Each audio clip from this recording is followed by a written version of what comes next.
Vous êtes bel et bien sur la communication plus télévision, mesdames et messieurs, fidèles téléspectateurs, bonsoir et bienvenue dans cette nouvelle édition de votre magazine Info Soir. Au sommaire, échange fructueux entre le président de la République démocratique du Congo, Félix-Antoine Tshisekedi Tshilombo, et une délégation de l'Union européenne conduite par le commissaire en charge de la gestion des crises. La situation sécuritaire dans l'Est de la RDC a été évoquée. Aucun dossier lié à la criminalité financière ne restera impuni. Le ministre de la Justice, Constant Mutamba, a joint l'inspecteur général des finances, Jules Alingeti, de lui transmettre tous les dossiers liés à la corruption, les détournements des deniers publics. Mesdames et messieurs, fidèles téléspectateurs, c'est d'ailleurs là les sujets de nos indispensables.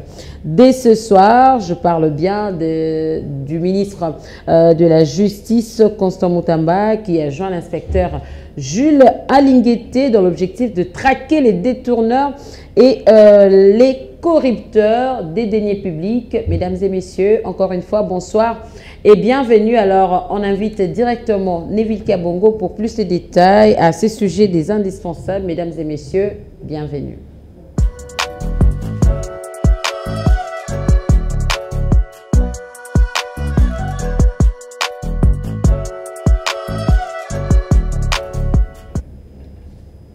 Neville Kabongo, bonsoir. Bonsoir. Je vous reçois avec joie en tout cas. Pareillement, moi aussi. Traque des détourneurs, Alingeti, l'IGF et le ministère de la Justice font front commun?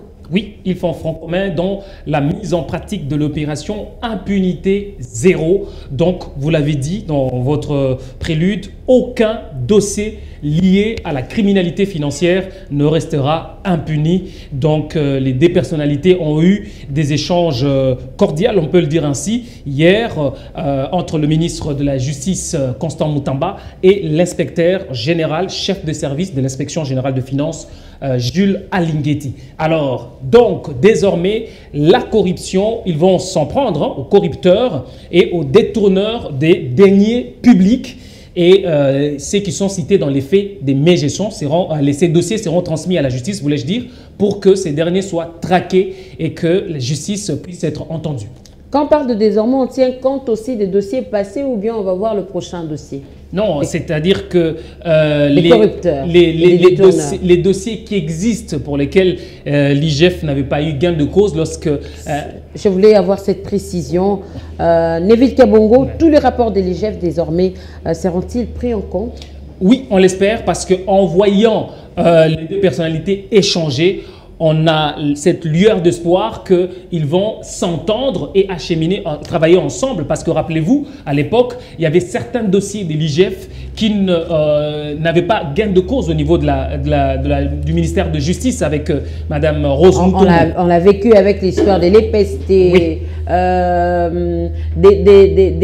Des employés ou de fonctionnaires fictifs qui ne figuraient pas ici et là. Les noms répétitifs dans plusieurs ministères pour avoir de l'argent et tout. Tout ça, on a vécu sans avoir gain de cause. Vraiment, on espère que cette fois-ci, il y aura de bons résultats. Justement, Maggie, donc vous l'avez évoqué, il y a eu même des audits qui ont été exécutés dans plusieurs ministères, plusieurs entreprises publiques et pour lesquels, en principe, l'IGF demandait des poursuites au niveau de la justice. Malheureusement, on n'a jamais poursuivi ces personnes-là. Mais en voyant la détermination du nouveau ministre de la Justice, garde de Sceaux, Constant Mutamba, et l'abnégation, je peux le dire ici, la détermination qu'a toujours l'inspecteur Jules Alingeti, on sent que si les deux personnalités travaillaient ensemble, eh ben, les détourneurs ne vont que s'en prendre à eux-mêmes et ne pourront peut-être pas circuler parce que, rappelez-vous, avec le parquet financier, le projet du parquet financier que veut mettre en place Constant Mutamba, donc on sent que avec la détermination de ces deux personnalités, on peut arriver à avoir une justice équitable et que les voleurs ne seront pas ne circuleront pas librement. Alors Margui, si vous nous permettez, on va suivre l'inspecteur général, l'inspecteur chef des services de l'IGF, Jules Alinghetti, au sorti de son audience avec le ministre de la Justice, Constant Moutamba. Justement, mesdames et messieurs, nous vous invitons à suivre cet extrait des Jules Alinghetti, juste au sortir de leur échange avec le ministre d'État, ministre de la Justice, Maître Constant Moutamba. Excellence, Monsieur le ministre d'État, ministre de la Justice, veut faire de la lutte contre la corruption un élément important pour faire avancer le pays. Et dans ce cadre-là, il nous a donné des diligences à faire le plus rapidement possible, notamment transmettre tous les rapports de ces 3 dernières années ayant établi des faits de corruption et criminalité financière pour que le ministère de la Justice s'en occupe. Donc nous allons rapidement, dans les 72 heures, recenser tous les rapports ayant établi des faits de criminalité financière pour les transmettre à l'autorité. Deuxièmement, il y a une série d'audits qui vient d'être commandés à l'inspection générale des finances, notamment l'audit de tous les fonds mis à la disposition de la République pour l'indemnisation des victimes de Kisangani. Excellence. Neville Kabongo, j'aimerais avoir une précision, en détail en tout cas. Est-ce que tous les corrupteurs ou tous les détourneurs seront mis en prison une fois reconnus coupables? Ah là, on pense, Magui, cette fois-ci, on espère qu'avec la détermination, je l'ai dit, du ministre de la Justice, que ces détourneurs seront mis en prison. Parce que, rappelez-vous, hormis le tribunal spécial contre la corruption dont il veut mettre en place pour traquer les corrupteurs et les détourneurs de deniers publics, il faut savoir aussi qu'il a promis de construire une prison, voulais-je dire, qui sera érigée vers la commune de Lancélé. Justement, c'est là où sera... tous les détourneurs seront emprisonnés. Qui seront pris la main dans le sac. Mais dans les sacs, cette fois-ci, seront déférés devant la justice. Et une fois reconnus coupables, il y a une prison qui sera bien garnie pour eux. Mais ce qu'il faut savoir, c'est que il n'est pas simplement, je voulais dire, facile de citer quelqu'un dans des malversations, dans les détournements, ainsi de suite. Il faut aussi en avoir assez de preuves, parce que la justice marche avec de preuves. Tout à fait. Alors, on espère que, puisque l'IGF a cette facilité d'auditer, d'aller... Et ça ne devienne pas un sujet de règlement des comptes, justement, ici et là, puisque vous avez l'aval du ministre de la Justice. On s'est dit, maintenant, on peut traquer telle personne, vu qu'on a des conflits, on a des problèmes. Ça, c'est ce qu'on ne veut pas voir, parce que ça risque encore de ternir l'image, parce que cette fois-ci, on a besoin de redorer l'image de la justice, que ça ne soit pas une justice simplement des grands, des hommes friqués, mais que ça soit une justice pour tous, c'est-à-dire que tous nous pouvons aller porter plainte et avoir gain de cause. Pourquoi et non que ça soit une justice pour les cadors et les hommes qui ont assez de l'argent. Donc c'est pourquoi on encourage d'ailleurs la Cinco à encourager via Monseigneur Chollet, Donatien Chollet, les initiatives prises par le nouveau ministre de la Justice, et compte l'accompagner justement parce qu'il faut redorer l'image de la justice. Si vous nous permettez, nous allons suivre l'abbé Chollet et puis on va revenir juste après. Mesdames et messieurs, encore une fois, nous allons suivre cette fois-ci l'abbé Donatien Chollet. Quant à ce chose à recommander au ministre de la Justice, j'ai appris qu'il a dressé un chien berger pour traquer tous les fossoyeurs de la République. Je l'encourage dans ce sens-là, que ce ne soit pas un chien à copal, mais un chien vraiment qui va vraiment traquer tout ce monde-là. Ces fossoyeurs, on les trouve parmi les magistrats, on les trouve parmi les juges, on les trouve dans les ministères, dans les entreprises d'État. Donc, nous comptons sur sa jeunesse, sur ses énergies pour qu'il puisse apporter un souffle nouveau dans le bon sens pour l'émergence de notre justice. Des avancées saluées en tout cas par la Cinco à travers l'abbé Donatien Chollet. Neville Kabongo, apparemment, Le ministre de la Justice et garde de sceaux, Maître Constant Moutamba, ne compte pas en rester là. On nous parle des mesures prises. Est-ce qu'on peut en savoir plus? Donc, il faut déjà savoir dès d'entrée des jeux.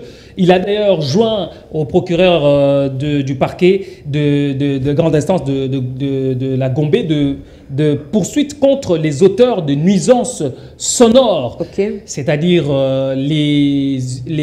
comment on peut les appeler, les propriétaires des bars, les églises, ceux qui sont la journée comme la nuit. Donc, et aussi des poursuites contre des personnes qui font l'apologie de l'homosexualité en République démocratique du Congo. On le voit aussi, non seulement des acteurs, des artistes qui, dans leur scène ou scénario, mettent en lumière l'homosexualité. Et d'ailleurs, sur cette décision, certains sont déjà contre cette mesure prise par le ministre de la Justice, Constant Moutamba, en l'occurrence de l'artiste Kofi Olomide. Donc, bon, on s'est dit pourquoi être contre une telle mesure, puisque notre société... Ça gâche, ça détruit notre mœurs. Voilà. On peut même prendre ça comme si c'était la scène artistique, mais c'est la gâche, ça détruit. Ça détruit. Voire même l'image. Que dire à nos enfants qui grandissent? Justement, ça détruit nos us et coutumes, ça détruit... Nous sommes devant tout, on ne peut pas oublier. Justement, c'est qui prônent la famille. Et vous savez, avec ces meeting pots, ces brassages de culture, parfois, on a cette vision de choses, de voir que la culture dominée prend de l'ascendance sur nos cultures dominées. La culture dominante prend de l'ascendance. Oui, la culture dominante prend de l'ascendance sur la culture dominée. Et vous vous rappelez que ce sont les Occidentaux qui nous ont colonisés. À un moment donné, nous avons l'impression que leur culture est la meilleure au détriment de la nôtre, pendant que nous sommes... Au point de faire cette apologie. Voilà, pendant que nous avons nos us et coutumes. Et chez nous, la famille est sacrée et la famille est composée d'un papa, maman et les enfants. Et non d'avoir... Papa, maman. ça ne passera Avec pas quel chez enfant? nous. Ça ne passera pas chez nous. Et c'est comme ça que certains saluent déjà l'initiative prise par le ministre de la Justice. En tout cas, belle initiative. Nous aussi, nous saluons en tout cas l'initiative de Maître Constant Moutamba, on peut dire, et clamer déjà ce bon début qui promet la concrétisation de meilleures choses. De meilleures choses, bien sûr. Qu'est-ce qui nous reste? Non, ça n'est fini pour ce soir. Merci beaucoup en tout cas, je vous libère. Merci beaucoup Maggie.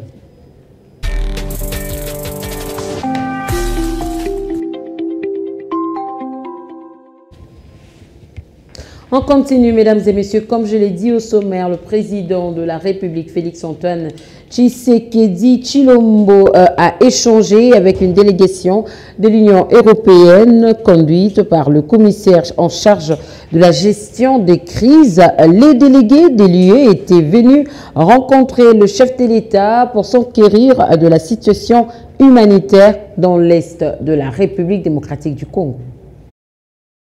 Le mécanisme européen de protection civile permet de proposer une réaction humanitaire en cas d'urgence.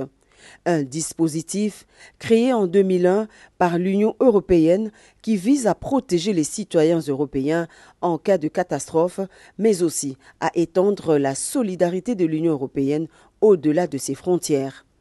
En mission de travail en République démocratique du Congo, le commissaire européen en charge de la protection civile et de la gestion de la crise vient s'enquérir de la situation de crise humanitaire qui prévaut à l'est de la RDC, en proie aux affres de la guerre et ses corollaires.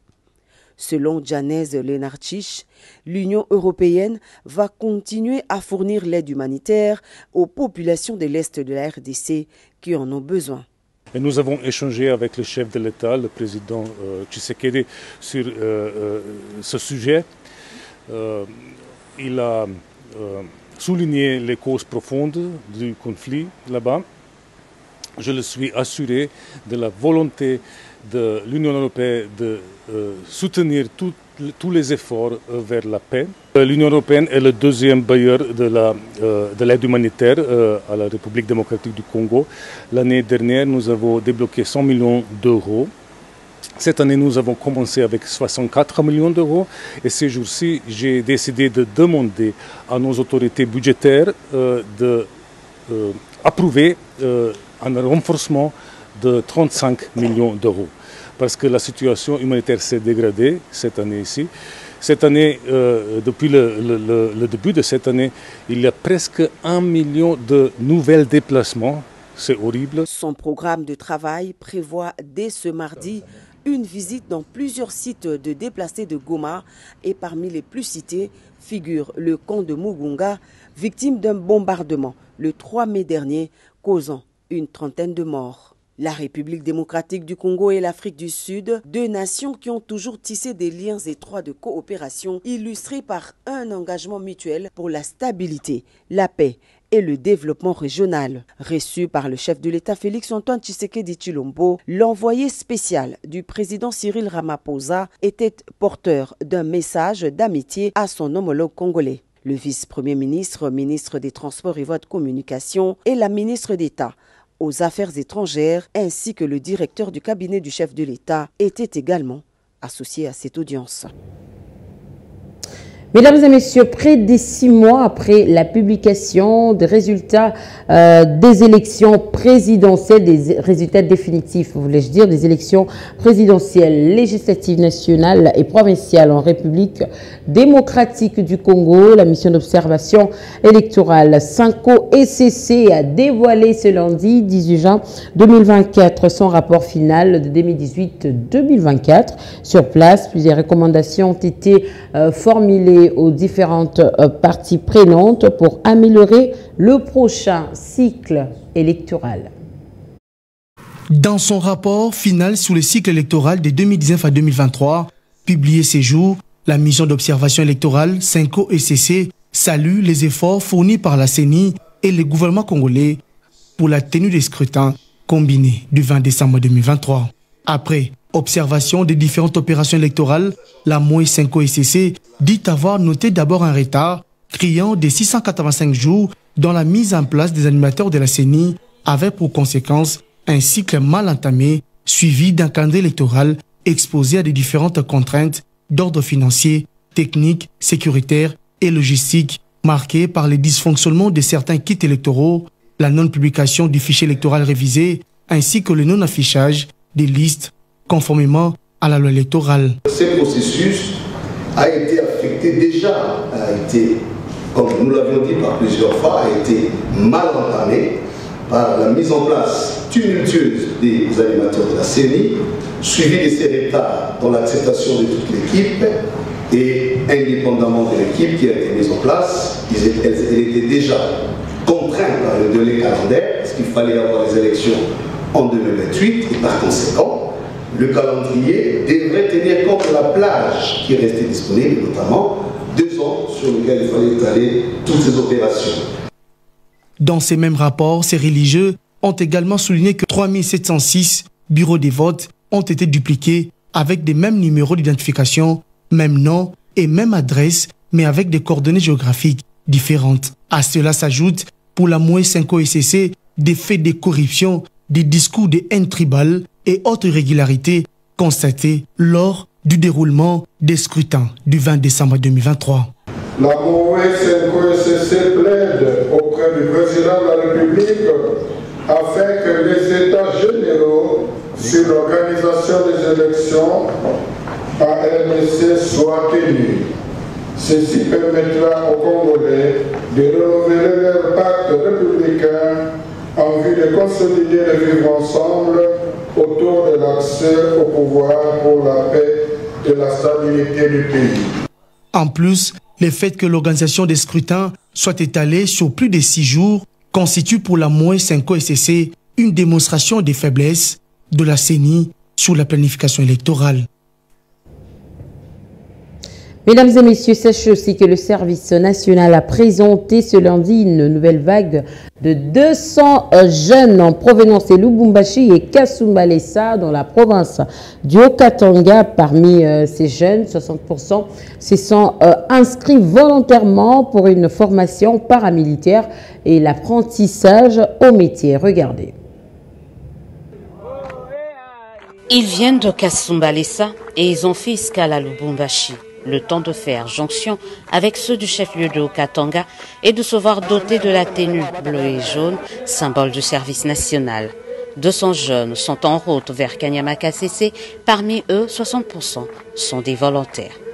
Je suis volontaire, et puis je paye transport en Afrique. Je suis volontaire na pena mende kwa Kanyama-KCC nikatumike kazi.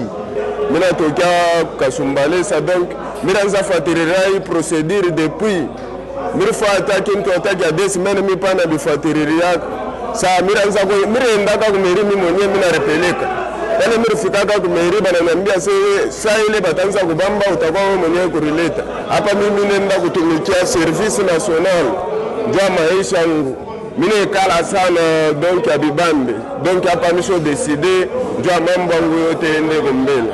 Des volontaires qui viennent tordre le cou aux rumeurs qui laissaient croire que leurs prédécesseurs, récemment transférés vers ce centre de formation, ont été victimes de l'arbitraire et seraient sous le coup de la torture. Le commandant du service national l'assure, tout est fait selon les instructions du président de la République, c'est-à-dire celles relatives au respect des droits de l'homme, chères à Félix Tshisekedi. L'actualité, c'est aussi 50 blessés et 3 autres plus graves. C'est les bilans d'un écroulement hier lundi d'une partie de l'école primaire Kalangalanga 2 située au quartier Le Volcan dans la commune de Goma, dépêchée sur les lieux du drame par le gouverneur militaire. La conseillère principale en charge de l'éducation a donc exprimé sa compassion aux victimes et a déploré les conditions de viabilité de la construction de cet établissement scolaire. Regardez. Située au quartier Les Volcans, en commune de Goma, l'école primaire de Kalangala s'est écroulée ce lundi 17 juin 2024, faisant de nombreuses victimes. Alerté par ces drames, le gouverneur militaire du Nord Kivu, le général-major Peter Churumwami, a dépêché sa conseillère principale en charge de la santé, éducation et affaires sociales, Maître Priska Kamala Luanda, pour faire les constats et à l'hôpital Charité maternelle et sur le lieu de l'accident. Et l'autorité provinciale, le général-major Churumwami Peter, vient de nous envoyer ici pour d'abord se rendre compte de la situation. Parce que l'hôpital Charité maternelle a reçu 53 personnes qui sont blessées actuellement par cet incident. Et ici à l'hôpital, je crois, on va rester avec 22 patients. Il y a déjà 3 personnes qui sont transférées à l'hôpital provincial pour une meilleure prise en charge. Et d'autres seront en ambulatoire. L'émissaire du gouverneur militaire a déploré cet accident tout en exprimant le message de compassion. Pour elle, l'école primaire de Kalangala ne remplit pas les conditions de viabilité. Je donne instruction au service technique et là je parle de l'EPST pour venir faire les enquêtes de viabilité. Parce que comme vous le savez, le chef de l'État qui prend la gratuité, tous les enfants de l'école primaire étudient dans la gratuité. Mais la gratuité doit s'accompagner aussi avec la qualité. Cette semaine, les services techniques vont passer pour faire des enquêtes. Et s'il faut fermer cette école, on va fermer. Jusqu'à ce que nous ayons une bonne école où on peut apprendre nos enfants. Et là, ça sera pour l'avenir de notre pays. Pour les cas graves référés à l'hôpital provincial du Nord Kivu, le médecin directeur Dr Sébastien Matata reste rassurant quant à leur prise en charge. Nous avons ici sur place 3 enfants et un est dans un état critique et les 2 autres sont stables. Mais nous pensons que tous les enfants, nous allons essayer de les stabiliser. Voilà qui met fin à cette édition de votre magazine, mesdames et messieurs. Place à présent au rappel des titres. Échange fructueux entre le président de la République, Félix-Antoine Tshisekedi Tshilombo, et une délégation de l'Union européenne conduite par le commissaire en charge de la gestion des crises. La situation sécuritaire dans l'Est de la RDC a été évoquée.